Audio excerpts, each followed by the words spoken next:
Welcome to the debate, The Risk Factor. Is creative success worth the gamble? Today we analyze the ideas from the book The Alchemist's Heart. Picture this. You're sitting in, bumper-to-bumper traffic on a random Tuesday, Oh, the absolute worst. right? Or maybe you're just staring at a blank screen at work and you suddenly hear it. It's this quiet, kind of terrifying hum of unfulfilled potential. Yeah, the quiet desperation. Exactly. The proposal we are examining today calls this the unlived life.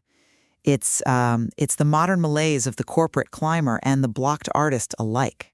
And the cure being offered is a radical integration of three forces: creativity, authentic connection, and a deliberate embrace of perceived danger. So, for the rest of our time today, we're not just reviewing a text, we are debating these frameworks as live, actionable proposals for daily limit. And it's that third pillar, right? Danger. That's what makes this framework so fascinating to me. We are talking about intentionally dismantling the comfort zone. My position today is that the true threat to the human psyche isn't, failure or heartbreak. It's actually the silent atrophy of your spirit while you play it safe. I'll be arguing that adopting these methods, these calculated vulnerabilities, and continuous micro-risks, it creates a highly efficient engine for a vibrant, integrated life. And I am taking the position of pragmatic skepticism here, because looking at this as a lived reality, it strikes me as a high-risk gamble. A gamble? Really? Huge one. We are asking the average person, someone who is already juggling the immense, grinding pressures of modern life, to constantly seek out discomfort. I deeply question the realistic sustainability of this. I mean, living perpetually on the edge of vulnerability, to me, is a fast track to profound emotional exhaustion and long-term burnout. Well, I understand the fear of burnout, but the fundamental assertion here is that you are already burning out, just in a slow, suffocating way. The proposal doesn't just tell you to, jump off a cliff without a parachute. It introduces what it calls the confluence model. This is the idea that when you pair deliberate vulnerability with intense self-compassion, you actually create a virtuous circle of human flourishing. It doesn't drain your energy to live this way, it generates it. It shifts you from being a passive observer to an active, dynamic participant. Driving this whole lifestyle is a radical reframing of the word danger, specifically through a protocol called the quantum leap. Right. We are being asked to redefine danger. We aren't talking about physical threats like saber-toothed tigers or oncoming traffic. We are talking about the profound discomfort of the unknown. Exactly. And the quantum leap framework asks you to take deliberate micro-risks on a daily basis. That could mean initiating a difficult conversation with a partner that you've been actively avoiding. Right. It could mean speaking up in a board meeting with a half-formed, totally unconventional idea. Yeah. Or just trying a new creative medium where you have absolutely no expertise. By doing this systematically, you are slowly pushing outward on the perimeter of your comfort zone. But here is the crucial part. It's highly structured. You anchor these risks in your core values, and you prepare contingency plans. You map out the best case, the worst case, and the most likely scenarios. It's a calculated strategy for growth. Right. But, let's look at the actual physical mechanics of that constant daily stretching. Like, if you are an engineer and you decide to stress test a steel bridge by running maximum weight loads over it every single day just to prove it can hold them, you aren't actually making the bridge stronger. Well, sure, but You're introducing structural fatigue. You risk causing, microscopic fractures in the material that eventually accumulate and compromise the entire structural integrity of the bridge. By manufacturing daily discomfort, by mandating that we intentionally push our emotional limits from the moment we wake up, does this actually build resilience, or does it just engineer a permanent state of chronic anxiety? See, the bridge analogy is incredibly common, but it completely misrepresents human biology. How so? A bridge is static. It's inanimate steel and concrete. It can only degrade under stress. The human mind, our neuroplasticity, our emotional landscape, they operate much more like muscle tissue. Okay, I follow. If you don't subject a muscle to the micro tears of resistance training, which in this case are the emotional micro risks in the framework, it doesn't just stay the same size, it undergoes atrophy. But wait, a muscle still requires rest days to achieve hypertrophy. You can't lift heavy every single day. And that is exactly where the self-compassion piece of the confluence model comes in. The framework explicitly states these are calculated risks followed by radical self-compassion. So the compassion is the rest day? Exactly. Neurologically, self-compassion is the recovery phase. When you fail at one of these micro-risks, actively practicing self-compassion lowers cortisol levels. It downregulates the amygdala's fear response. That is the biological rest day where the muscle rebuilds stronger. If you stay in the comfort zone purely to avoid those emotional micro-tears, you're guaranteeing the atrophy of your potential. I'll grant you the muscle analogy, but applying the Quantum Leap framework every day fundamentally alters your baseline stress levels. I mean, you mentioned contingency planning, right? Yeah. Mapping out the worst case scenarios for every minor interaction. If I have to develop a plan B and a plan C just to share a nascent idea in a Tuesday morning marketing meeting, I am constantly anticipating disaster. Frankly, that doesn't sound like stripping the unknown of its power. It sounds like a blueprint for hypervigilance. You are training your brain to see threats everywhere. No, you are training your brain to realize the threats are survivable. Hypervigilance happens when the brain is terrified of an unknown, amorphous catastrophe. But you're constantly looking for it. But when you sit down and actually map out the worst-case scenario of sharing that marketing idea, what is it? The room goes quiet, your boss disagrees, and you feel embarrassed for maybe 10 minutes. By defining the parameters of the failure, you realize the dangers are just temporary social discomfort. It's not existential ruin. That cognitive behavioral shift is what actually reduces chronic anxiety over time. You stop being afraid of the shadows because you've turned a flashlight on them. Okay, well, let's see how that flashlight works when we shine it on other people. Because this philosophy extends directly from our internal state into our relationships, which brings us to the second major pillar of the proposal, the architecture of true connection. Yes. And the claim here is incredibly bold. It states that radical vulnerability is an absolute, non-negotiable requirement for love. It calls it the alchemy of connection. And the logic is airtight, really. True intimacy inherently requires the danger of emotional exposure. You cannot build a dynamic, living, breathing connection from behind a fortress. Right. You have to lower the drawbridge. Exactly.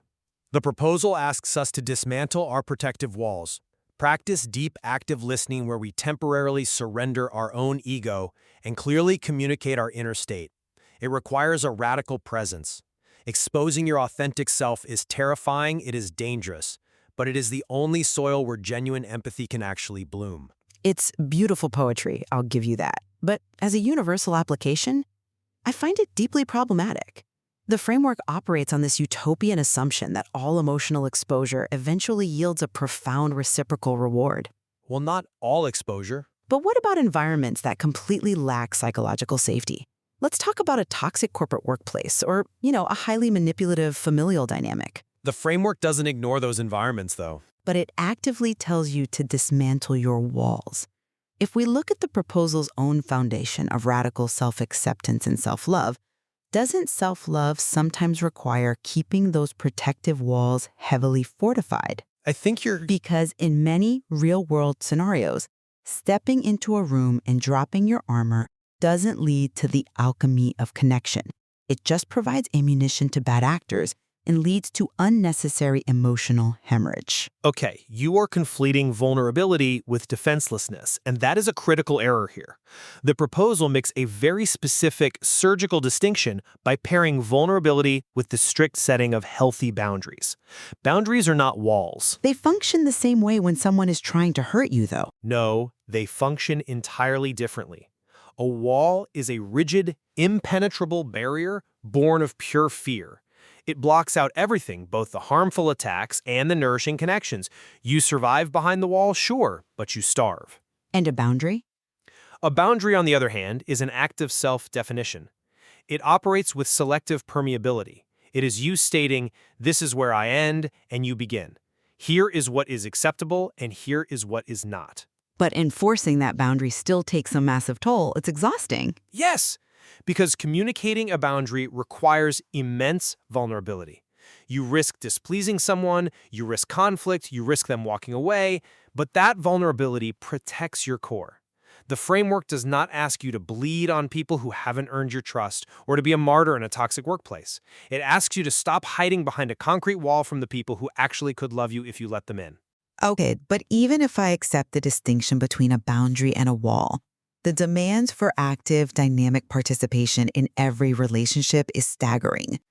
The proposal treats love not as a comforting state of being, but as a relentless forge. Well, love is active. But it asks for active listening that requires temporarily stepping completely into someone else's emotional landscape, resolving conflicts through alchemical growth, and constantly updating these boundaries. Because relationships aren't static. They decay if they aren't maintained. But look at the practical bandwidth. Take a nurse working a grueling 12-hour shift or a single parent managing 2 toddlers. Right. The emotional bandwidth required to come home and constantly dismantle walls, navigate every domestic conflict constructively, and treat every interaction as an opportunity for profound connection. I mean, it's exhausting. There's a deeply evolutionary reason human beings default to the comfort zone. It conserves vital cognitive and emotional energy. It conserves energy for a life that ultimately feels hollow, though. That quiet hum of the unlived life we talked about at the top of the show, that is the sound of conserved energy stagnating in your veins. Stagnating? Yes. Look, active listening and empathetic communication require upfront effort. Nobody denies that. But the confluence model argues that this effort is an investment with a massive compounding return. How does spending energy yield a return of energy? That defies physics. Through the chemistry of trust. When you navigate a conflict constructively rather than suppressing it to conserve energy, you don't just solve the immediate argument about who does the dishes, you deepen the underlying trust. Okay. Neurologically, being in the presence of someone you deeply trust releases oxytocin, which drastically lowers your baseline stress. That trusted bond becomes a wellspring of support that actually replenishes your energy when you face those grueling 12-hour shifts. The comfort zone drains you through 1,000 tiny suppressions. Radical connection fuels you. All right, well, let's see if that fuel translates into tangible output. Because the final leap this proposal makes is taking this raw, unprotected, vulnerable state and systematizing it for problem solving. This brings us to the third pillar, crafting your world through systematized creativity. Yes, a crucial part of the whole framework. The claim is that we can mechanically harness this openness to generate innovative solutions in our everyday lives. It completely democratizes the idea of what it means to be creative. It argues that creativity isn't just spreading paint on a canvas or writing a symphony. It's the innate human capacity for out-of-the-box thinking in all domains: business, logistics, parenting, and it champions highly practical daily methods to cultivate this. Right, methods like idea quotas. Exactly. Mandating that you generate 10 new ideas a day, regardless of their quality. Or the concept of embracing constraints. The framework provides a brilliant case study for this called Project EcoPack. Yeah, let's unpack that because I think it really highlights the friction between mechanical constraints and organic inspiration. Concept. A client came to a design firm and demanded a 100% biodegradable packaging material, but with a 50% cost reduction from their current packaging. Which is wild. Right, and all within a brutal 3-month timeline. Most teams would see that as a totally unreasonable, paralyzing danger to their reputation. But those severe constraints were exactly what forced the breakthrough. Because they couldn't use the usual materials. Precisely. By slashing the budget by 50%, standard petroleum-based plastics were mathematically eliminated from the equation. The constraint literally deleted the comfort zone. They couldn't use traditional manufacturing, so they were forced to look at biotech. They ended up using mushroom-based mycelium packaging, literally growing the packaging instead of manufacturing it. The constraint was the exact pressure needed to birth the innovation. Look, I don't dispute the EcoPack outcome. It's a great story. But I severely doubt the long-term effectiveness of forcing inspiration through rigid daily structures like the ones proposed. You mentioned the idea quotas, writing 10 ideas a day. The proposal also champions mechanisms like the Scamper method. A classic ideation technique. For those unfamiliar, it's a literal acronym checklist where you force yourself to substitute, combine, adapt, modify, put to another use, eliminate, or reverse parts of an idea. It's a phenomenal tool for getting unstuck. But my pushback is this. Can you truly mandate a beginner's mind? If you mechanize the creative process with quotas and acronym checklists, do you actually forge an alchemist's heart, or do you merely create superficial busy work? It's not busy work. I fear that forcing someone to write 10 terrible ideas every single day will eventually snuff out their organic creative fire through sheer bureaucratic tedium. It turns the magic of inspiration into a spreadsheet. Well, that assumes inspiration is magic, which is a fundamental misunderstanding of how the creative brain actually works. You don't sit around waiting for a lightning strike of organic inspiration from the muses. You have to build a lightning rod, and you build it through discipline. But why 10 bad ideas? Why focus on quantity over quality?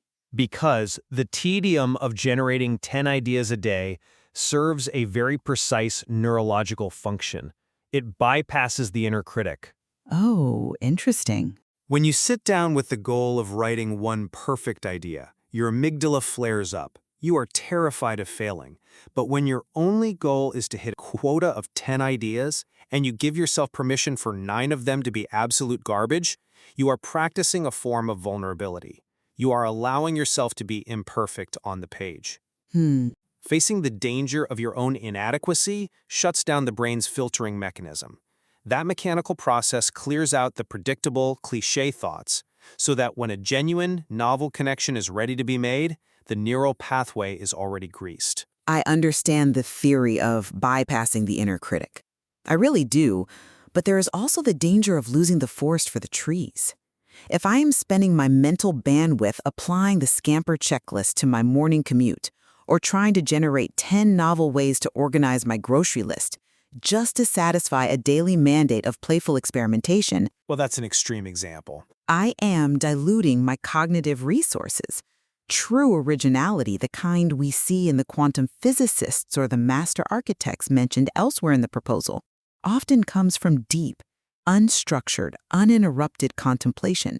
It comes from letting the mind wander, not from a daily treadmill of forced novelty. Oh, I completely agree that unstructured contemplation is vital. And the framework includes that. It explicitly calls for daily mindfulness practices and unedited journaling to create a quiet sanctuary for those raw ideas to breathe. The quotas, the Scamper method, the constraints, these are tools, not tyrants. But they are proposed as daily practices. You deploy the heavy tools when you are facing the friction of reality. When you hit a wall in a supply chain project, or when you are staring at a blank page and the inner critic is screaming at you. The combination of quiet, unstructured observation with highly structured ideation is what makes the whole process robust. You are quite literally training your brain to see possibilities and hidden doors where everyone else just sees a dead end. Well, let's step back and look at the aggregate of what is being proposed here. We are looking at a blueprint for a life where you are continuously pushing your physical and psychological comfort zones. You are continuously dismantling emotional walls to forge terrifyingly vulnerable connections. And you are continuously forcing your brain through rigid constraints to generate novel solutions. The fully integrated life. Right. It brings us to the ultimate synthesis of the framework, which it calls the enduring flame. The idea that this isn't, a 3-week boot camp. It is a lifelong discipline. Exactly. It is a legacy of living. It argues that the ultimate equation for unlocking your most vibrant self is entirely counterintuitive. True vibrancy and safety are found only by intentionally embracing calculated dangers. Which leads us to our concluding summaries. My stance today remains one of pragmatic skepticism. The mechanisms outlined here, from the quantum leap to the alchemy of connection, demand an immense, almost superhuman level of emotional bandwidth. The continuous, intentional pursuit of discomfort is a massive gamble with our neurochemistry. For some highly resilient individuals, it might yield a breakthrough. But for many others, I believe it risks severe emotional fatigue and burnout. We simply cannot ignore the biological and psychological necessity of the comfort zone as a place of genuine recovery. Therefore, these methods are a gamble that may not be sustainable or realistic for everyone. In my summary, is that the alternative is profoundly worse. Avoiding these calculated risks doesn't actually guarantee your safety. It just guarantees the quiet stagnation of an unlived life. The discomfort of the unknown, the awkwardness of vulnerability, the frustration of a creative constraint, these are all temporary, but the regret of unfulfilled potential is permanent. By deliberately integrating courage, radical connection, and systematized creative fire, you build an internal engine that sustains itself. It proves that these frameworks aren't just an interesting thought experiment, they are an essential, urgent discipline for authentic living. To deliver a final critical filter on the material from the alchemist's heart, my verdict is that these methods should be approached with extreme caution. They are undoubtedly potent tools, but like any potent tool, they should be utilized selectively rather than adopted as a relentless daily mandate. You don't need to stress test your foundation every single day to know that your house is secure. And my verdict is that these methods are an absolute must-try. The material successfully proves that the holistic integration of these three forces is the only way to leave a true, lasting legacy. You have to be willing to step out of the sterile safety of the known and embrace the friction of reality if you want to spark that enduring flame. Well, we will leave the ultimate decision up to you, the listener. There is so much more nuance to explore within this material than we could ever cover in a single sitting. But as you go about your week, we leave you with this final thought. Are you safely preserving the structure of your bridge by avoiding the heavy loads? Or are you just sitting there listening to the quiet hum of the traffic that never crosses it? Keep questioning, keep engaging, and we'll see you next time.